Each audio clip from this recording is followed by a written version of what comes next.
പൊരിച്ചതും ചീരടിയും നടുപൊളിച്ചതും മാങ്കനിയും ബിരിയാണിയും നെയ്ച്ചോറും മതിരുചിയില് തുറക്കിപ്പത്തലും ഗോതമ്പത്തിൻ അൽസ വെച്ച് നല്ല നെയ്യും നടുകൊളിച്ച് തിന്നോ ഇത് തിന്നോന്നും പറഞ്ഞുകൊണ്ട് വീതിയിൽ തീട്ടിക്കണ പൊന്നമ്മായി നല്ല പൊന്നമ്മായി അപ്പങ്ങളെമ്പാടും ചുട്ടമ്മായി മരുമോനെ വീട്ടിൽ വിളിച്ചമ്മായി അപ്പാടെ അപ്പങ്ങൾ ഓരോ തരം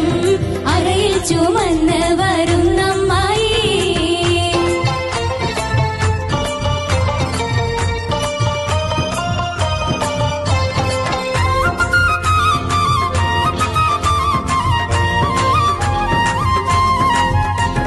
മുട്ടമാല മുട്ട അട മുട്ട പോള മുട്ട സുറുക്ക ഉള്ളിവട ഉഴുന്നുവട പരിപ്പ് വട പക്കവട പുളിമധുരം എരിവുവട പൂവടയും പുതിയൊരട പോരെ ഇത്